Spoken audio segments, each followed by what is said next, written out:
Welcome back to Homegoings. I'm Myra Flynn, and this is an episode we began 2 weeks ago called Stories from the Spotlight, Surviving the Music Industry as a Woman of Color. In that episode, I'd lost my voice. Today, it's about 80% back. So thanks for sticking with us. This is a 2-part episode, and this is part 2. So if you haven't listened to part 1, I highly recommend you go back and do that. This is a massive, messy, mercurial topic that deserves as much context as possible, and frankly, compassion too. And if you're continuing your listen, you know that we've been talking about some sensitive stuff so far. I've come clean about what it took for me to survive the music industry at age 16 in New York City. But I did have some situations in some of those studios where I was sexually abused. No, Myra. We also unpacked some other injustices and fallouts of fame with the artist Reese, who hit it big in 2001 with her album How I Do, until the internet and the streaming services did what it do and devastated even the promise of financial equity for independent artists, which left Reese figuring out the impossible puzzle of sustainability, and if it's even worth it anymore to keep the show going on. Can you tell me what your last check sent you in the mail? I probably have right now, maybe $100 worth of $1 or 69-cent checks. It's literally that bad. I did my best to wade through my own waters of bias when it came to this episode, despite the indie musician, victim, and survivor in me who literally had to take deep breaths and crying breaks while making it. And I have to say, what kept me going and what meant the world to me was to receive some of your feedback and some of your own stories about what you've been through. It let me know that the episode has done its job. So to those of you who have been writing me and leaving me messages about your experiences as survivors and artists, thank you. I'm honored that you feel safe enough to do that here. And I'm sorry for what you've been through. I hate the phrase, if it's any consolation, as if that's what you or me or any of us survivors need in these times, is to be consoled. So I won't say it. Instead, I'll say what I wish the phrase would just come out and say, which is, if it makes you feel better. It's more honest, I think. If it makes you feel better, you should know, us survivors, we are not alone. This makes me feel better. And when I say not alone, I mean really not alone. Sexual abuse, financial injustice for women of color in the music industry is a problem everywhere. Women being the collateral damage of this big hip-hop beef between two rap titans is just a long-running theme of how disposable Black women and femmes are in these spaces. This is Sydney freaking Madden, music and culture journalist at NPR, and if you don't know, you're about to know that Sydney is one of the key reasons a podcast like Homegoings even exists. The NPR podcast she co-hosted, Louder Than a Riot, for us Black podcasters was the original model that showed us how to share our stories bravely. It was also a very clear example of the awesome stuff Black people can do with a microphone and some financial support. Louder Than a Riot began in the tumultuous and heartbreaking year of 2020, and the show confronted power dynamics in the music industry writ large, with episode titles like The Conspiracy Against Hip Hop, The State of Rhyme and Punishment, or Lyrics on Trial. So I figured Sydney would be the perfect person to talk to about some of the injustices we've been covering in this episode, starting with how broke the indie artist is compared to the good old days. But were they good old days?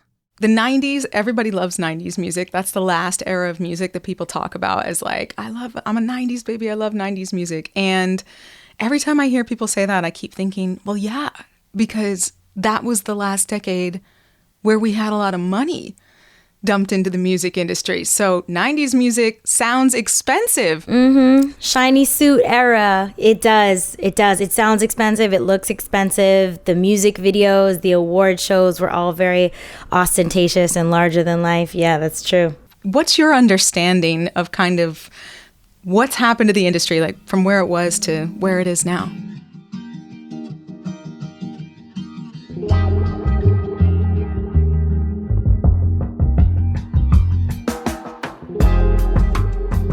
The advent of the internet and how artists started to use the internet, artists, producers, DJs, all that, it really changed the power dynamics of the music industry. Major labels versus, up and coming independent artists who started in their bedrooms or their closets or their friends' homemade studios and started disseminating their music on mixtape sites or physical copies. It really changed a lot of the power dynamics in that time. In a certain sense, it democratized a lot of things. It's democratized a lot of who can come up and be put on and who can put themselves on in the music industry. You were at the point where an artist can cull and cultivate their fan base completely online. They can use online analytics to see where their listenership is the strongest, and then they can plot out the plot points of a whole tour based on that. And you don't need a major label versus 20 and 30 years ago, you were slinging your demo tapes and you were hoping to rub shoulders with certain people at parties so you could network and get a shot to be part of the machine. So in one sense, it's democratized it a lot. But in another sense, the industry has become so spread out and spread thin that sometimes it feels siloed. And within those silos, more things can happen in the shadows that can be brushed under the rug and just falsified in ways that we've never seen before. Like, we're in the era of mass information and mass disinformation too. So, and it's not like these things weren't happening in the 90s, but it was just more the same way the archetypes were regimented, the rules of engagement and the double standards were that much more regimented and normalized too. I asked Sydney specifically about Black women when it comes to these shadows and double standards in the music industry. Because as far as I can tell, Black women are the currency of the industry itself. If we're not the ones in the spotlight, we're the ones writing the songs or playing the instruments or being rapped about or sung about or dancing in the background. But it wasn't until the documentary Surviving R. Kelly came out in 2019 about how the now convicted R&B singer was specifically targeting underage Black girls for sex trafficking and so much more, that a lot of folks realized Black women typically are the target because we aren't just in the shadows, we live there.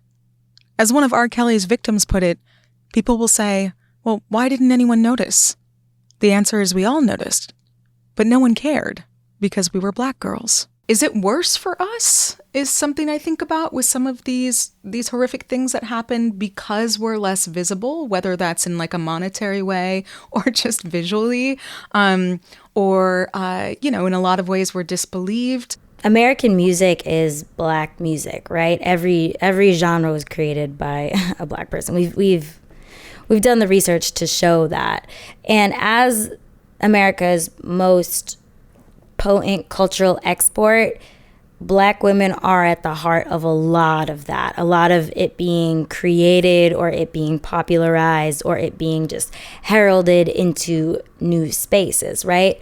Yes, Black women are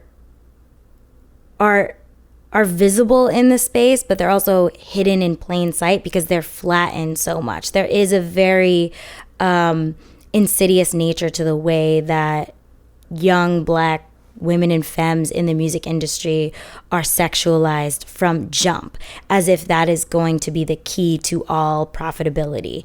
Whether you look at the big three labels or indie labels, or you're a completely indie artist just trying to like shoot your shot at bookers for clubs and stuff, it all runs on relationships. And the problem with it running on relationships is, and even if there are organizations and standardizations and certain ways of doing things, you're really at the mercy of a power dynamic a lot of the time. If you want to find examples of blatant misogyny, exploitation of Black women, the praise of the prowess of sexual predators, and good Lord, so much more, you don't have to look much further than your favorite hip-hop song. Anyone that isn't blacker than you, we get it. We got it. The blacker the berry, the sweeter the juice. We get it. Right now, well-known rappers Drake and Kendrick Lamar are giving into the rumored friction between them for years by having an all-out war of words. And this is commonly referred to as the diss track. Both artists at this point have released around 9, and counting, diss tracks, with each one getting dirtier than the last, and we, the public, are eating it up. Kendrick's Not Like Us and Drake's Family Matters reached the top 10 in the Billboard's Hot 100 in May. I remember when diss tracks like these used to get people killed in the hip-hop game. I mean, thank God that's not the case here, but it seems that violence is still a big part of the diss in the diss track. It's just directed at women, specifically the very real women and daughters in these rappers' lives. For instance, Kendrick Lamar repeatedly insinuates that Drake and his entourage are groomers and predators of young girls. He got sex offenders on Hovio that he keep on a monthly allowance. A child should never be compromised, and he keeping his child around him. And we gotta raise our daughters knowing there's predators like him lurking. Fuck a rap battle, he should die so all of these women can live with a purpose. He also went on to re-up speculations of Drake secretly having another child, a daughter. Dear baby girl, I'm sorry that your father not active inside your world. He don't commit to much, but it's music, yeah, that's for sure. He a narcissist, misogynist, living inside his songs. Try destroying families rather than taking care of his own. Should be teaching you timetables or watching Frozen with you. Or at your 11th birthday, singing poems with you. Instead, he being Turks, paying for sex and popping perks. Drake came back and brutally responded in kind on Family Matters, accusing Kendrick of engaging in infidelity and colorism. Say you hate the girls I fuck, but what you really mean? I've been with black and white and everything that's in between. You the black messiah, wifing up a mixed queen, and hit vanilla cream to help out with your self-esteem. Drake also accused Kendrick Lamar of physically abusing his longtime fiancée, Whitney Alford. When you put your hands on your girl, is it self-defense cause she bigger than you? Your back is up against the curb. You digging for dirt, she be digging for proof. Why did you move to New York? Is it cause you live in that bachelor life? Proposed in 2015, but don't wanna make her your actual wife. I'm guessing this wedding ain't happening right, cause we know the girls that you actually like. The darkest secrets are coming to light. These accusations are really just like part of a mudslinging match to bruise each rapper's ego, but they don't take into consideration the real women who are being harmed or who are allegedly being harmed in the midst of all this, and who now have to answer to something and contend with something that they had no business sharing about themselves. Like Kendrick's longtime partner is probably having her whole Instagram and her whole life scrubbed through and like under a microscope as an alleged victim in all of this. There are probably a lot of underage women who maybe Drake was associated with allegedly in the past who are now being called up for interviews and are being like asked to fact check these things about themselves when they never asked to be brought in this conversation. So women being the collateral damage of this big hip-hop beef between two rap titans is just a long-running theme of how disposable Black women and femmes are in these spaces. I find it interesting, actually, how much of this stuff is not in the shadows. You could almost argue that the problematic nature in some of these hip-hop songs are flaunted. The power dynamics in music and the industry are evident. The horror stories are obvious. And yet, Chris Brown, who physically assaulted Rihanna in 2009, is currently touring across 3 countries and has 35 shows on this tour. R. Kelly's album sales reportedly grew by 500% after his conviction. And well, Michael Jackson, I'll admit, I still catch a groove when one of his songs comes on. So we gotta ask ourselves, and Black folks, I am talking to us, why don't we stop supporting these problematic artists? What's our skin in the artistic game? I think so much about the actual roots of the Me Too movement. So Tarana Burke, who was a teacher and activist, who's also a fan of hip hop, we interviewed her for Louder Than a Riot in 2022. And she made just this, such a concise, incisive, mic drop type of analysis of why the Me Too movement hasn't really touched hip hop and Black communal spaces the same way. Because again, her as a Black woman is the first person who coined the term, and she coined the term in order to help young Black girls who were under her care and under her supervision be able to talk about sexual violence and domestic violence that they were facing or that they were witnessing. She said that in the hip hop world, at its core, it was created as an art form and a source of liberation for Black people when Black people did not have a microphone to do that anywhere else. And I do say Black people, but I mean namely Black men. Because if Black men in America are dehumanized historically, contemporarily, are villainized, are targeted so disproportionately, hip hop is like one of the spaces that can be a safe space to assert your agency and raise your voice.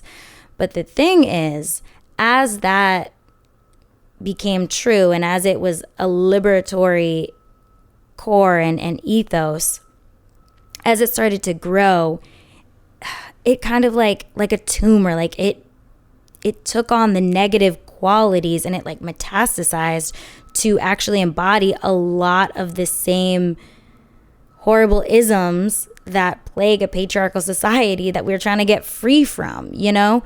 And in that ironic growth of hip hop as a cultural force, as the music and the art form and all of that, it really left Black women at the bottom in every sense. Black women and femmes, I should say.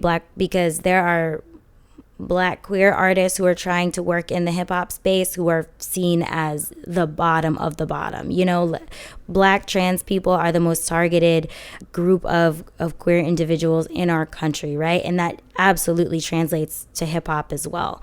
And so as hip hop grew, it was really to the detriment of Black women and femmes wanting to work in this space and wanting to be part of this cultural movement that they absolutely should be part of because they're some of the purveyors of it in such a large way.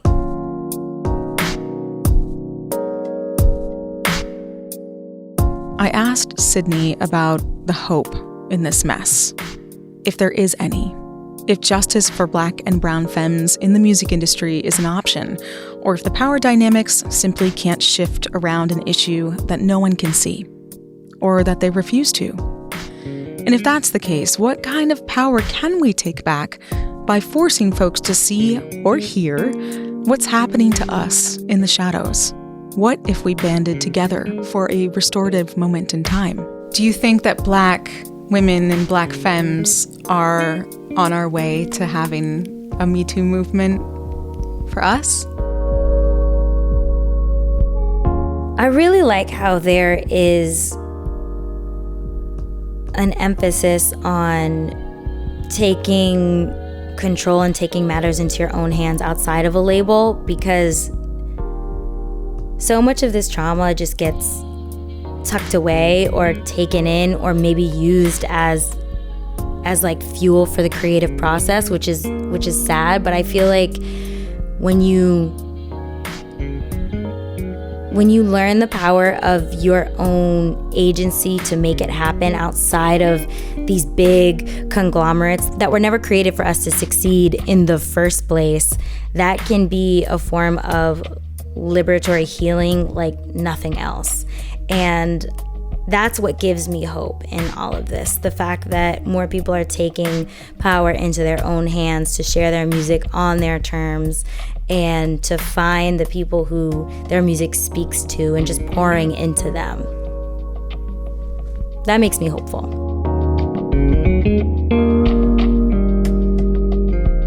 When we come back, we'll hear from an artist who believes that your safety is more in your hands than you may think. I understood that I had to kind of have my wits about me and send a signal that I'm here to participate as a leader, as a contributor, and not someone to be taken advantage of. That's right after this.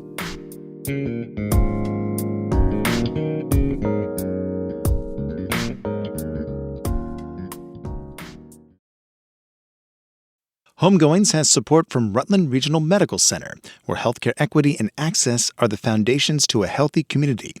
Learn more about their services and locations at rrmc.org.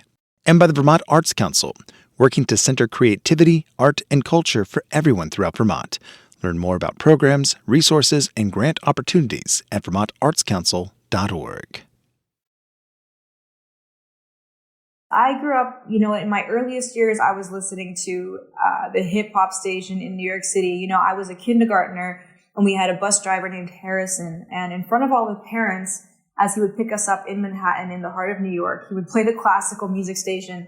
But then as soon as we would drive away from the parents and the doors had closed, he would turn it back to the hip hop station and we'd be listening to Hot 97 and Nas and Lauryn Hill and just living our best kindergartner lives in New York City. This is Kiran Gandhi, otherwise known as Madam Gandhi, and she does it all. She's a producer, a drummer, a singer, a dreamer, a yoga instructor, and a queer Indian woman who has lived a lot of life. Growing up, Kiran spent a lot of time in both Bombay, India, and New York City, a city that inarguably started the hip-hop movement and all the subgenres that came after in the 70s. So in a lot of ways, at a very young age, Kiran got a front row seat to the music and culture that she engages with to this day. And the bus ride was actually quite long to school, maybe half an hour or more.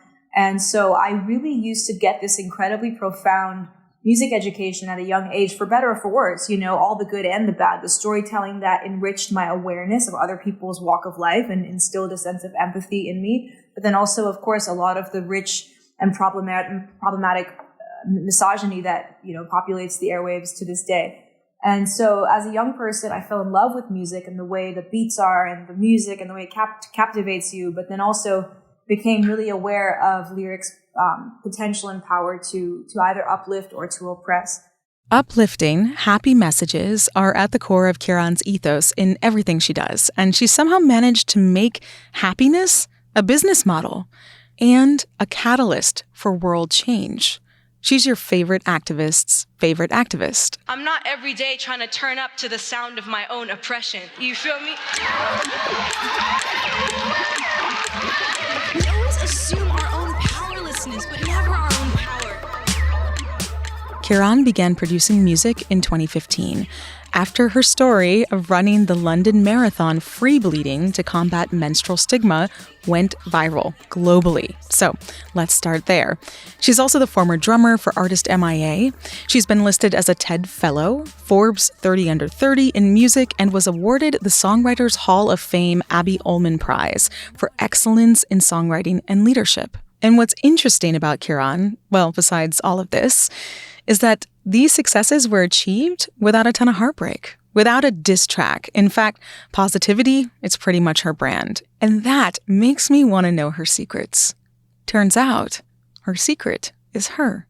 I had a positive experience. I felt the joy of being able to go to shows and, be on guest lists and things like that at a young age. So I learned the ropes of LA. But similarly to when I was younger and used to play drums in the nightclub, I learned early, I'm not the last one hanging around. I'm not wearing certain types of clothing. I'm not drinking loads of alcohol and doing drugs. I understood that I had to kind of have my wits about me and send a signal that I'm here to participate as a leader, as a contributor, and not someone to be taken advantage of. So in that sense, I think I had my head on straight, but you see a lot of darkness in the music industry. Part of Kiran's story is also luck. Not only did she have bodily autonomy and a firm sense of her personal agency at this point in her life, but she was lucky enough to be raised with these things as a value. But, I think I understood from a young age growing up with a father who was quite intelligent about how he observed the way men do think about and treat women. And so for better or for worse, he raised me quite strong in my masculine energy. And the benefit of that is that I was able to carry myself with quite an energetic strength that prevented me from getting a lot of that more problematic and over-sexualized attention and allowed people to take me more seriously because I was in my masculine. But I think on a personal level, it's definitely shaped, for example, my own queerness, my own sort of perception of myself in the world, oftentimes feeling like I can't lean into my femininity in a way that's actually quite authentic to me because I feel very soft and sweet and delicate and, open and empath and very much in my sort of feminine energy. And so it's almost like I have to proactively nourish that back to strength, because I do think it was suppressed with the intention of protecting me. So all that sort of context to say, I do think I avoided a lot of things that many of my female counterparts have seen and witnessed. I did feel that I did walk around thinking most men are exploitative, so I didn't trust them at face value. And I usually wanted to sort of find the answers for myself or collaborate with women who I trusted and got a good vibe from. And I, it was like, it wasn't a harsh chip on my shoulder. It wasn't like a don't fuck with me attitude, but I definitely think people understood that I was smart, that I wasn't someone to take advantage of, that I was street smart. And I also didn't put myself in dangerous situations. I have to say, I avoided, maybe certain studio settings that theoretically would be amazing because they're with Grammy Award-winning artists. But I knew that me being the only female in like a weed-smoking, alcohol party studio situation, even if it was really cool, even if it was the top acts in the world, I just didn't put myself in that situation because I knew it probably wouldn't bode well for me. So you just like went home? You were like the artist that like went home and went to bed? Yeah. It's funny that you say that. Yeah. And I think the benefit of that was that then my career was very inside out driven rather than outside in. This cautious, pragmatic, and frankly confident perspective Kieran walked into the industry with as a young, queer, brown woman, it did bode well for her career. In 2012, Kieran recorded live drums on the track Bad Girls for another femme artist she deeply admires, MIA. Live fast, die young, bad girls, do it well. Live fast, die young, bad girls. Just a year later, Kieran found herself on tour with MIA. While touring, Kieran also accepted an offer to study at Harvard Business School. No big deal. It's like she's just pointed at the things she wants to do in life and said, I want that. And then, she got them. And when I hear what Kieran has done, what she's accomplished, I picture this exhausted hustler running around trying to make it all work with grand effort and very little sleep. But somehow this musical life Kieran lives seems as simple as breathing for her. Daniel Ek, who I actually share the same birthday with, this is the founder of Spotify, as you may know, February 21st, we share the same birthday, and so I always love the astrology and the patterns and things that come up. And he said something that I personally really resonated with, which is that, like, the effort to do something, like, that's sort of fine in the world, that's, like, okay, compared to the effort that's required to do something of, like, huge impact in your own version of shooting for the stars. He actually claims that it's the same amount of effort. Like, whatever is the effort for you to like go to work and do your work that day is like a similar amount of effort it will take for you to do whatever is the big amazing thing that you want to do in the world. And so I always felt that really resonated with me because I always felt like it's more efficient for me to just go for the big thing rather than doing like hundreds and hundreds of small non-impactful things. And so, yeah, I was like, I'd rather just drum for MIA than these like random bands in LA. And I'd rather go to Harvard Business School than like applying for 20 business schools that I don't actually want to go to. And that modality always really helped me because then you're putting all of your human attention in one desirable. Kieran's business model of putting your human attention into the one big thing you want instead of wasting time on 20 small steps you sort of want is not without trade-offs. Like most things done with intention, it takes more time to get what you're after.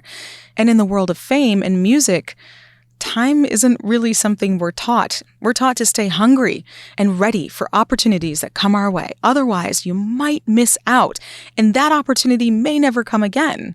But Kieran says, that's fine. Taking your time and protecting yourself is well worth the risk.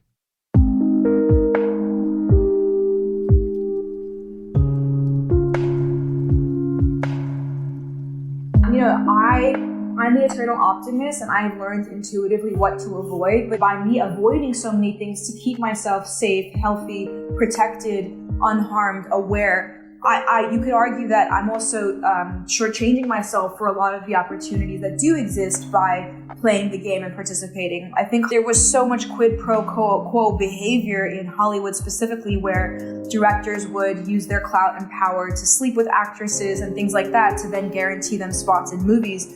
And it's interesting because you could say that the women are participating because you're knowingly saying, okay, fine, my career is worth it enough to me that I'm willing to participate.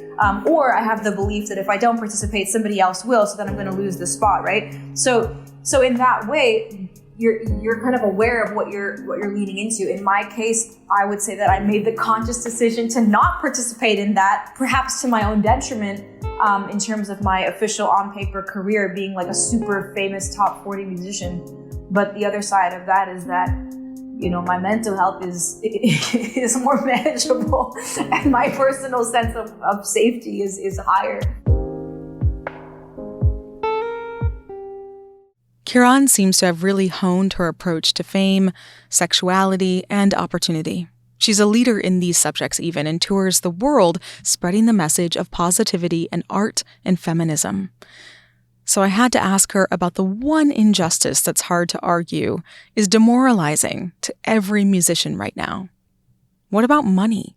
It sounds like you've just prioritized wellness this entire time, which is so amazing. And there have been a lot of people who have tried that, right? But the financial consequences too, because this is already an industry where the product is free, essentially. So how have you built your business?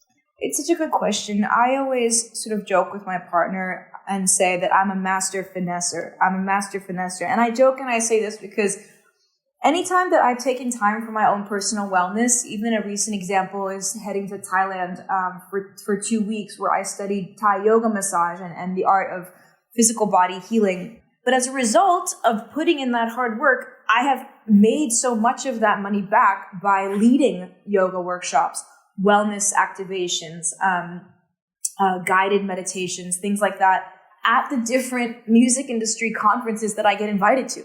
So when there's an inbound desire and the budget is very small for me to DJ or to play my live music, we respond and we say, hey, what about a triple activation? What about the ability to speak and give a keynote or a panel, the ability to lead some kind of wellness moment, and the ability to contribute as a musician? And then what happens is, for the festival, it's great because they don't have to hire 3 different people and pay 3 different budgets with 3 different hotels and travel stipends. They can just pay me. They can increase the fee slightly, so I benefit from that, but they're only optimizing for 1 travel stipend. So it's unlocking value for both people off the back of me just trying to be a better human on the planet. It's now an employable skill set. Listening to Kiran right now is inspiring. You can't help but kind of catch her bug of happiness because, yes, she's juggling so many jobs and wearing so many hats, but she doesn't seem to see this as a juggle so much. She sees each tentacle of her work and each facet of her job as an opportunity, something she gets to do. And I wish she could bottle that and sell it, that je ne sais quoi. Because I know that due to some of the injustices we've covered in this episode, coupled with the grief around what was once possible in our careers and the crippling anxiety about what is or isn't coming next, a lot of us artists are becoming depressed. I asked Kiran if she has any advice for artists on how to get out of our own way when it comes to the sadness and dis-ease plaguing so many of us these days. How do we shake it off or get back in touch with why we fell in love with making music in the first place? How can we be more positive like her? And how can we adjust our expectations around the F word we've all essentially been trained to worship? Fame. There's good news and bad news, and they're both the same, which is that fame is not what it's cracked out to be. So we think that once we are famous, then we will be loved, then we will be happy, this and that. It's not about fame. Fame is a byproduct of self-actualization, and it may be there, it may not. Joy comes from within. When I spend 10, 15, 20 minutes in a moment of meditation and I wake up from it and I feel gratitude and I come back to myself, when I shut off Instagram for 3 days, when I cook myself a meal, when I take my partner's little ones on a little adventure and an outing. When we create purpose in small ways on a daily basis, this takes us out of the depressive state almost instantly. Another thing that I've learned that's really important is that as musicians, we have seen in the past decades that the music industry is very turbulent, let alone the fact that we just had this huge pandemic that affected everybody. And so we have to be willing and able to be incredibly flexible and resilient when it comes to random things that are thrown at us. I have learned that one of the most effective ways to do this is the radical process of letting go and radical acceptance, and when we genuinely sit there in meditation and I've had moments where I just fully cry it out and release and let it go. You actually end your suffering. You end your sort of addiction and fixation and obsession with the way something is supposed to be. And you immediately return to the present moment. And in the present moment, you can be noticing. You can be aware. You can make real-time decisions as to what's actually needed, what would be interesting, what would be useful for your career. So these are some of my tactics and skills that I've learned. Again, they're much more from a spiritual lens than they are from a money-making in music industry career lens. But usually for me, when I get my mind right, the rest follows quite naturally. That is like the ultimate, I guess, holistic hustle. Yeah, I love it. H squared, baby. That's so good. Don't you have somewhere to take me? I said you never chase me. I know I'm not a maybe. Please don't erase me. Why don't you take me? And you always. This is going to sound strange, but I'm going to list some things right now. The Alaskan wood frog, the red flat bark beetle, the Mariana snailfish, the alligator. These creatures are all predicted to be able to survive an apocalypse, or at least have a fair shot. And yes, I do think we can and should add musicians and women of color to this list. Because despite the abuse, the financial hardship, the promise of something as intangible as fame, and the letdowns of its reality, Black and brown musicians are still here. And I don't see music or us going anywhere anytime soon. Because being a musician isn't just something you do, it's someone you are. This being said, it doesn't mean we have to continue doing it this way, the way it's always been done. We can do this thing differently, and if you're listening and you like music and you consume music, this change involves you too. I feel so solo in these major cities. I've gone with my friends where I want that. You can best support your favorite artist by, yes, buying their music, but do it consciously, the same way you take care while choosing the organic food in the grocery store or separating your recycling. Is there a way to buy directly from the artist? Try to find out. Bring others into the know of their awesome by spreading the word. Nothing quite works as well as, yo, did you hear that new song by so-and-so? It is fire. And then there's the kind of support you can give that's not monetary at all. That video that CNN released of Sean Diddy Combs physically assaulting musician Cassie Ventura took place in 2016. At the time, Cassie had made many allegations that Diddy was abusing her, assaulting her, involved in sex trafficking and other horrific things, but she was not believed. And if you want to take it a step further, when it comes to women of color in the music industry, don't just believe us. Look for us. Check on us. It shouldn't have to take a video. Lastly, as Kieran reminds us, remember that art is valued in America and the world as more than a form of entertainment. It's a barometer for health in many ways. If women of color in America are thriving, safe, financially buoyant, and doing what they love, then we can say equity lives here. Justice lives here. And if it lives here, in the music industry, then it's available to you too. Most of these things are about ourselves. Our favorite artists are illuminating something that resonates with inside of us for us to step into. That's why they're our favorite artists. They're maybe one or two steps ahead of where we want to be in our own journey. And so this is very important. When we give permission to other people to authentically be who they are, we're giving ourselves that same permission. Sydney Madden, Kiran Madam Gandhi, thank you for your time unearthing so many truths in such a complicated industry here today. And another shout out to Samuel Andre and Reese for joining us in part 1 of Stories from the Spotlight, Surviving the Music Industry as a Woman of Color. Again, if you missed it, go back and check it out at homegoings.co or wherever you find your podcasts. This episode was mixed by me with help from our associate producer, James Stewart. I composed our theme music. The song Date Me is by Madam Gandhi. All other music by Jay Green and Blue Dot Sessions. Saeed T. John Thomas Jr. edits our show, and Elodie Reed is the graphic artist behind our Homegoings artist portraits. Sydney and I are front and center for this one. It felt like it made sense to have two hosts together in the graphics, so check us out at homegoings.co. See you in 2 weeks for another episode of Homegoings, where I'll be asking a simple question, which is, what makes you feel free? We'll see if we get some simple answers. In the meantime, here on the show, we do our best to save time for a deep listen to a work of art by one of our artists on the show. Today, that artist is Madam Gandhi. And we'll play out the full song we've already teased a couple times called Waiting for Me. The song came out in 2019, and in an interview with Platform, she says, it's about questioning, quote, what does my own oppression look and feel like? Whose oppression might my actions inadvertently be contributing to? And what does freedom look and feel like for me? So sit back, maybe ask yourself some of these questions. This is Waiting for Me by Kiran Madam Gandhi. As always, you are welcome here. I'm not every day trying to turn up to the sound of my own oppression. You feel me? We always assume our own powerlessness, but never our own power. Stigma is one of the most effective forms of oppression because it denies us the vocabulary to talk comfortably and confidently about our own bodies.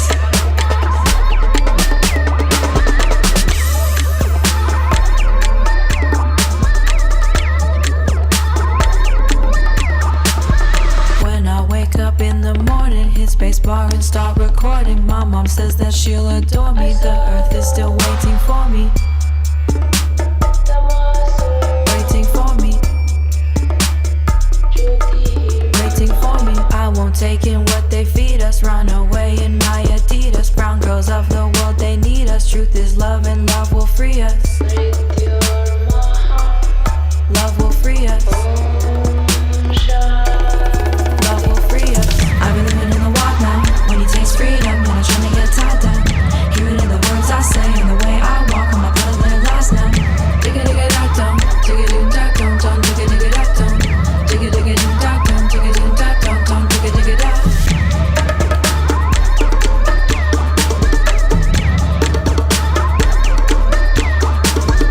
I don't want our identity to be defined according to how oppressed we are.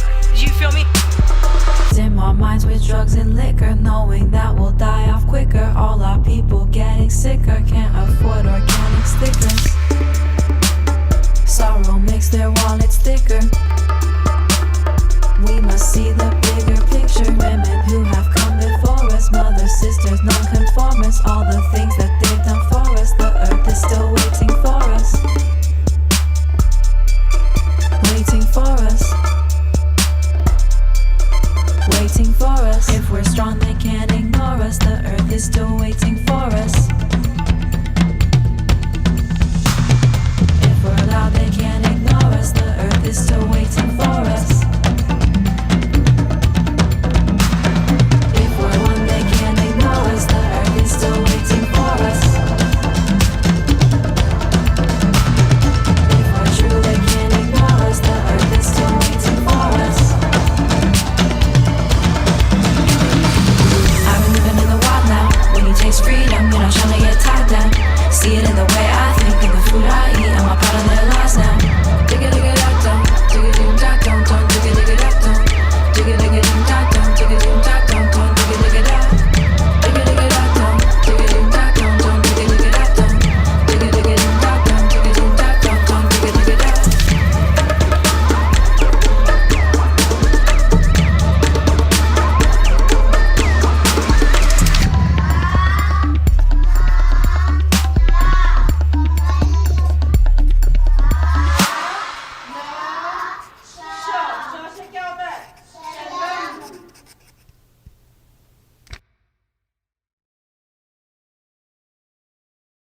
Every episode of Brave Little State begins with a question about Vermont that's been submitted and voted on by listeners like you. What happened to all the restaurant workers? What's the deal with Vermont's fire towers? Why do people like the band Fish?